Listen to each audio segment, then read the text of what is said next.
Good evening, I'm Clara Nightwell, and tonight I'm here with Rowan Hartsteele. Lately, something curious has been happening on mine. A single year keeps appearing again and again. 2016. People keep talking about it, posting about it, remembering it. Not as history, but almost as a feeling. It's often called the last normal year, the year before everything changed. Tonight, we're not here to romanticize the past. We're here to understand why this memory refuses to fade, what made 2016 feel different, and why, years later, do so many people still return to it. Let's talk about what that year gave us, and what the world lost afterward. Rowan, when people talk about 2016, they rarely mention dates or events. Because what they remember isn't a timeline, it's a sensation. In 2006, the internet still felt like a place you visited, not a place you lived inside. Social media existed, but it hadn't yet learned how to constantly demand your attention. You could log in and then log out. Notifications didn't feel urgent. Algorithms didn't decide who you were supposed to be. The internet still felt social. It felt shared. Memes spread organically. Not to provoke, not to divide, but to connect. A joke could belong to everyone at once. There was less pressure to perform, less pressure to be visible, less pressure to turn every moment into content.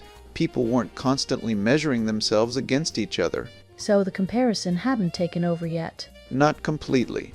And that made daily life feel lighter.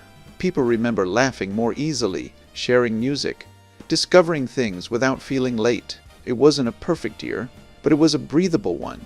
Rowan, it feels like technology itself behaved differently back then. It did. In 2016, technology still felt like a tool, not an environment. Smartphones were everywhere, but they hadn't yet learned how to pull people endlessly downward. Screens didn't dominate every silent moment. You could wait for a bus without reaching for your phone. You could sit with a thought. Platforms were growing, but they hadn't fully optimized for addiction. Feeds ended. Videos stopped. The scroll had not yet become infinite. So time still belonged to people. Yes, attention was not yet the main commodity. Creators weren't chasing algorithms, they were chasing expression. You uploaded because you wanted to share, not because you feared disappearing. There was room to experiment, to be imperfect, to be slow. And because everything wasn't optimized, discovery felt magical. You found things by accident. Accidental joy feels rare now. It does, because optimization removes surprise. In 2016, the internet still allowed detours. You could get lost without being punished for it. People didn't feel constantly late. Late to trends, late to news, late to life. That absence of urgency shaped the memory people hold on to today. It wasn't slower because technology was weaker. It was slower because it hadn't learned how to rush us yet. Rowan, when people remember 2016, music always comes up. Because music was everywhere, and it felt shared. In 2016, songs didn't live inside isolated bubbles. They crossed borders, genres, and communities. You could hear the same track in a car, at a party, online, and in your headphones. And it meant something slightly different each time. Music wasn't background noise. It was part of identity. Streaming was growing fast, but playlists still felt curated by humans. Discovery felt personal, not calculated. You followed artists because you connected to them, not because an algorithm insisted. It felt like people were listening together. Exactly. There were global moments, festivals, releases, performances. They created collective memory. People remember where they were when certain songs played. Music wasn't consumed endlessly. It was lived. Pop culture itself felt less fragmented. Fewer parallel realities. More shared references. You didn't need to explain why something mattered. Others already knew. That sense of being part of the same moment is what many people miss most. Not the songs themselves, but the feeling of listening together.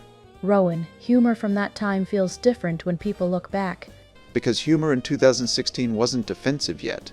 Memes existed to make people laugh, not to signal identity or allegiance. They were absurd, playful, sometimes meaningless, and that was the point. You didn't need context. You didn't need to agree. You just laughed. Humor hadn't yet become a weapon or a shield. Laughter wasn't risky. Exactly. It wasn't monitored. It wasn't archived. It disappeared naturally. Jokes lived for a week, maybe a month, and then faded. That made them gentle. There was freedom in knowing nothing needed to last forever. Today, everything is permanent. Every joke is preserved, judged, reinterpreted. In 2016, humor was allowed to be imperfect. That imperfection made people feel safe to be silly, safe to fail socially. So people weren't afraid of themselves yet. Not in the same way. There was less self-surveillance. That lightness, that sense of play, is what echoes when people remember 2016. It felt like laughter belonged to everyone.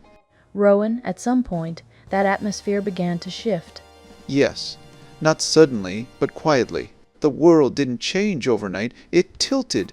Around that time, platforms began learning something powerful. Attention could be engineered.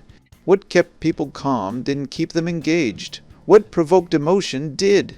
And slowly, systems began rewarding intensity over sincerity. So content started to feel louder. Much louder. Outrage traveled faster than nuance. Certainty traveled faster than doubt. People didn't notice at first, because the change felt useful. Information was faster. Reactions were faster. Everything felt urgent. But urgency has a cost. It compresses thinking. It exhausts empathy. Conversation slowly turned into performance. And performance replaced listening. That's when people began to feel tired. Yes, not physically, emotionally. The internet stopped feeling like a place to rest. It became a place to endure. Rowan, after that shift, it feels like the world never slowed down again. Because acceleration became the default state. News arrived faster than people could process it. Opinions formed before understanding had time to appear. Silence began to feel uncomfortable, almost suspicious. If you weren't reacting, you were assumed to be absent. Moments that once invited reflection now demanded instant response. There was no time to sit with uncertainty. And uncertainty is where understanding lives. Exactly. Without space to think, people began mistaking speed for truth. The feed never ended. The scroll never rested. Each pause felt like falling behind. Life began to feel like something constantly updating without permission. And slowly, many people forgot what it felt like to be bored or peaceful. That loss didn't announce itself. It settled quietly, which is why, years later, memory returns to a time when silence still belonged to us. Rowan, so why is this memory returning now? Because nostalgia isn't about the past. It's about the present. People don't look back when they are comfortable. They look back when something feels missing. And right now, many people feel overwhelmed, even when nothing is technically wrong. Life is faster, louder, more efficient, and strangely emptier. In moments like this, memory becomes a refuge, not because the past was perfect, but because it felt understandable. So 2006 becomes a symbol. Exactly. A symbolic year. A moment before fragmentation, before exhaustion became normal. When people say they miss 2016, they're really saying, I miss feeling okay. They miss waking up without dread, opening apps without tension. They miss not having to constantly defend their existence. Memory chooses moments that feel safe, even if they weren't extraordinary. That's why the year keeps resurfacing, not as history, but as shelter. Rowan, and that feeling seems to spread incredibly fast online. Because nostalgia is contagious when many people feel the same absence. One post becomes thousands. A memory becomes a trend. A feeling becomes a shared language. People don't argue with nostalgia. They recognize it. That's why videos, comments, and searches around 2016 keep multiplying. It gives people permission to say something they've been carrying silently. That life once felt lighter. And that they miss themselves. Yes, the version of themselves that wasn't constantly bracing for impact. Nostalgia becomes viral not because of algorithms, but because of relief. It tells people they're not alone in feeling tired. In a fragmented world, shared memory rebuilds temporary unity. For a moment, everyone agrees on one thing: something was lost. And naming that loss already brings comfort. Rowan, when people look back this way, some worry. It means we're stuck in the past. But nostalgia doesn't mean wanting to go backward. It means trying to remember what made life feel livable. People aren't asking for old apps, old phones, or old trends. They're asking for emotional conditions that once existed. Time to breathe. Space to think. Permission to be imperfect. Connection without performance. So memory becomes a teacher. Exactly. When we remember 2016, we're not trying to rebuild the year. We're trying to recover values.